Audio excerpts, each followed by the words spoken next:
My fiancé said, "For insurance, put me as the primary beneficiary. Otherwise, what's the point of marrying you?" I said, "Sure, fill out the forms." He bragged about it for months. Then, at his annual review, the agent pointed out a section he had skimmed over, and the smile he always wore just drained off his face. I'm 35, and until about 6 months ago, I thought I was building a future with someone who actually loved me. My fiancé, ex-fiancé now, was named Victor. We'd been together for 4 years, engaged for 8 months, met through a mutual friend at a dinner party, started dating a few weeks later. He was 32, worked in real estate, always talked about building wealth and securing the future. I respected the ambition at first. The insurance conversation happened on a Tuesday evening in March. I had just gotten a significant promotion at work that came with a better benefits package, including a substantial life insurance policy. Victor was scrolling through his phone on the couch when I mentioned it. "Hey, so I need to update my beneficiary information for the new life insurance policy." He looked up immediately. "How much is it?" "The policy? It's $1 million. His eyes went wide. "$1 million? Who's the beneficiary right now?" "My mom. It's been that way since I got my first policy years ago. Never updated it." Victor set his phone down. "You need to change that." I was planning to, just figuring out how to split it. Probably half to you, half to my mom. "Half?" He laughed, but it wasn't a friendly laugh. "Why would you split it? We're getting married in 6 months." "Yeah, but my mom helped me through college, supported me when I was broke. It feels right to take care of her." "Your mom's fine. She has her own retirement. I think you should be the primary beneficiary." "Primary means everything goes to you." "Exactly." "Victor, that's $1 million. My mom should get something." He stood up, walked over to where I was sitting. "Let me ask you something. What's the point of marrying you if I'm not protected? If something happens to you, I need to be secure. That's what marriage is about." I stared at him. Marriage is about love, partnership, building a life together, and financial security. Don't be naive. If you're not willing to put me first financially, then what are we even doing? So you're saying if I don't make you the sole beneficiary, you won't marry me? I'm saying it shows where your priorities are, me or your mommy. The way he said mommy made my skin crawl, but I was tired. I didn't want to fight. "Fine. I'll make you the primary beneficiary." His face lit up. "Really?" "Yeah, I'll get the forms tomorrow." He kissed my cheek. "Thank you, babe. This is what partners do. They protect each other." I nodded. I didn't say anything else. That night I couldn't sleep. Something about the conversation felt wrong. The way he'd asked, "How much is it?" before anything else. The way he'd said, "What's the point of marrying you?" Like I was an investment property instead of a person. I got up around 2 a.m., went to my home office, and pulled up the insurance forms on my laptop. I read through them carefully. There was a primary beneficiary section, but there was also a contingent beneficiary section, the person who gets the money if the primary beneficiary dies before you or at the same time as you. And there was a clause, a really important clause, about contestability and misrepresentation. If a beneficiary was found to have contributed to the policyholder's death or had engaged in fraud, the policy could be voided or redirected. I sat there thinking. Then I filled out the forms. I made Victor the primary beneficiary like he wanted, but in the contingent beneficiary section, I put my mom. I also added a note requesting that the insurance company send annual policy review letters to both the primary and contingent beneficiaries. I submitted the forms the next day. Victor asked me about it that evening. "Did you update the insurance?" "Yeah, you're the primary beneficiary." "All of it?" "All of it." He smiled. "Thank you. I know that wasn't easy, but it's the right thing." "Sure." Over the next few months, Victor mentioned the insurance constantly to his friends, his family, even to strangers at parties. She finally put me as the primary beneficiary on her life insurance, $1 million. That's how you know a woman's serious about you. Every time he said it, I felt a little more disgusted, but I kept quiet. Just watched. Waited. Update 1. The annual review letter came in September, about 6 months after I'd updated the policy. 2 letters, actually. One addressed to Victor as primary beneficiary. One addressed to my mom as contingent beneficiary. I wasn't home when they arrived. Victor called me at work around 3 p.m. "Hey, some mail came for you today. Official-looking stuff." "What is it?" "Insurance company says it's an annual policy review. There's one for me and one for your mom." "Oh, yeah. They send those to all beneficiaries. Just standard review stuff. They want to make sure the information is accurate." "Why would they send one to your mom?" "She's listed as contingent beneficiary." Silence. "Contingent?" Yeah, it means if you die before me or at the same time as me, she gets it instead. I thought I was getting everything. You are. As long as you're alive when I die, you get it all. The contingent is just a backup. So your mom gets nothing unless I'm dead? Correct. Oh, okay, that's fine then. He seemed satisfied. I wasn't surprised. Victor had never actually read the full policy documents. He'd just seen primary beneficiary and assumed that meant he won. What he didn't know was what else was in that review letter. The insurance company included a full breakdown of the policy terms, including the contestability clause, the fraud provisions, and a reminder that beneficiaries should review the terms annually to ensure they understood their rights and limitations. My mom called me that night. Honey, I got a letter from your insurance company. Yeah, I know. You're listed as contingent beneficiary. That's very sweet, but why am I getting these letters? Because I wanted you to be informed. If anything happens to me, I want you to know what the situation is. Is everything okay with you and Victor? Honestly, Mom, I don't know anymore. What happened? I told her about the conversation in March, about how Victor had made it clear he saw me as a financial asset more than a partner, about the way he bragged about the insurance money to everyone. My mom was quiet for a moment. That's concerning. Yeah. What are you going to do? I'm still figuring that out, but I wanted you protected, just in case. Be careful, people do crazy things for money. I know. We talked for another hour. She told me to trust my instincts. Said if something felt wrong, it probably was. I agreed, but I didn't know what my next move should be. That weekend, Victor and I went to his friend Aaron's birthday party. Expensive rooftop bar downtown, bottle service, the whole thing. Victor was in his element, networking, showing off, making sure everyone knew he was engaged to a woman with a great job and amazing benefits. Around 10 p.m., Aaron pulled me aside. Hey, can I talk to you for a sec? Sure. We stepped away from the group. Aaron looked uncomfortable. I don't know if I should say this, but Victor's been saying some weird stuff about you. Like what? Like how he's just waiting for the wedding because once you're married, he'll be set for life. He keeps talking about the life insurance policy. It's kind of disturbing. What exactly did he say? Last week we were at brunch, and he said once we're married and he's locked in as your husband, he'll be taken care of no matter what happens. I asked what he meant, and he just laughed and said, you know, life insurance, assets, all of it. My stomach dropped. He said that? Yeah, and a couple of his other friends have mentioned it too. We're all a little worried about his mindset. Like, he's not talking about building a life with you. He's talking about being taken care of financially. Thanks for telling me. Are you okay? I will be. I went back to the party. Victor was laughing with a group of people, champagne glass in hand, telling some story about a real estate deal. He looked so confident, so sure of himself. I realized in that moment that I'd been a convenience to him, a means to an end. The insurance policy was just the most obvious example. We left the party around midnight. In the car, Victor was tipsy and talkative. Aaron throws the best parties. Did you have fun? It was fine. You seem quiet. Just tired. Well, get used to parties like that.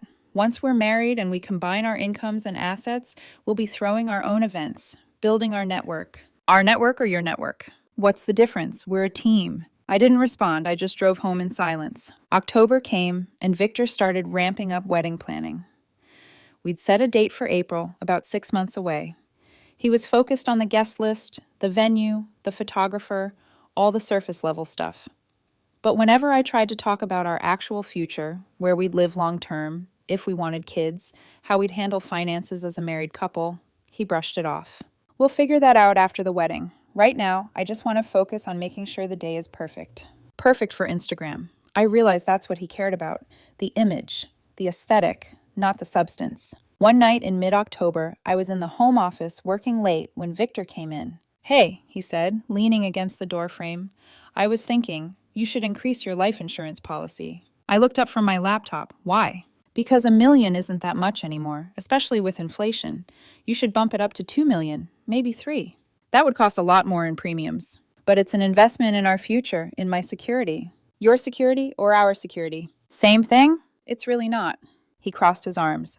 Why are you being difficult about this? I'm not being difficult. I'm questioning why you're so focused on life insurance money. Because I'm thinking ahead. Because I'm being practical. Someone has to be. Victor, do you ever think about our life together in terms that don't involve money? Of course I do. Name one thing. What? Name one thing you're looking forward to about being married that doesn't have to do with finances or status. He opened his mouth, closed it, thought for a moment. I'm looking forward to building a home with you. A home or a house you can post on social media. Why are you being such an asshole right now? I'm just trying to understand what we're actually doing here. We're getting married. We're building a future. Why is that so hard for you to see? Because every time you talk about the future, it's about money, about assets, about what you'll have if something happens to me. That's called being prepared. It's called being calculating. He stared at me. I can't believe you're saying this. I can't believe you asked me to increase my life insurance policy so you'd get more money if I died. That's not, you're twisting my words. Am I? He left the room and slammed the bedroom door. I sat there feeling like I'd finally said what needed to be said. The next morning, he acted like nothing had happened, made coffee, asked about my day, talked about wedding stuff. But something had shifted. We were both performing now, going through the motions.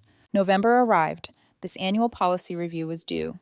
I'd requested the insurance company send updated letters to both beneficiaries. They arrived on a Wednesday. I got home from work around 6 p.m. Victor was in the kitchen, letter in hand, face pale. What is this? What is what? He held up the letter. This section about fraud and contestability. It says if a beneficiary is found to have engaged in fraud or contributed to the policyholder's death, the policy can be voided. Yeah, that's standard language. It's in all life insurance policies. Why didn't you tell me this was in here? It was in the original policy documents. You never read them. This changes everything. How? He realized what he'd just said and tried to backtrack. I didn't realize there were conditions. I thought once you made me the beneficiary, that was it. It is, as long as you don't do anything fraudulent or harmful. I wouldn't. Then there's nothing to worry about. He looked down at the letter again, read through it carefully this time. I could see him processing, realizing the money wasn't as guaranteed as he'd thought. This is bullshit, he muttered. What is this? Nothing. Forget it. He went to the bedroom. I heard him on the phone a few minutes later. I couldn't make out the words, but the tone was agitated. That evening, I checked my email. There was a message from the insurance company confirming they'd sent the annual review letters to both beneficiaries. There was also a note, as requested. We've included additional educational materials about beneficiary rights and policy limitations. I'd specifically asked them to include that. I wanted to make sure Victor understood exactly what he was and wasn't entitled to. My mom called that night. I got another letter from the insurance company. Yeah, the annual review. There's a lot of information in here about fraud and contestability. I know, Mom. Are you worried about something? I'm being cautious. Has Victor done something? Not yet, but I'm starting to think he might if given the opportunity. My mom sighed. I don't like this. I don't like that you're in a relationship where you have to protect yourself legally. Neither do I. What are you going to do? I'm still figuring it out, but I'm prepared now. Update 3. December brought wedding, RSVPs, and final payments to vendors. Victor was stressed about details, seating charts, menu choices, flower arrangements, but he was also different around me, more careful, like he knew I was watching. The turning point came right before Christmas. We were at his parents' house for dinner. His mom, his dad, his younger sister, Bethany. Normal family stuff until his dad brought up finances. So, his dad said, have you two talked about prenups? Victor's fork stopped halfway to his mouth. Why would we need a prenup? Because you're both bringing assets into the marriage. It's smart to protect yourselves. We don't need that, Victor said quickly. We trust each other. His dad looked at me. What do you think? I think it's worth discussing. Victor shot me a look. We've never talked about a prenup. Maybe we should, I said. At least talk about it. After dinner, Victor said quickly, forcing a smile. Let's not ruin the meal. But the damage was done. The rest of dinner was tense.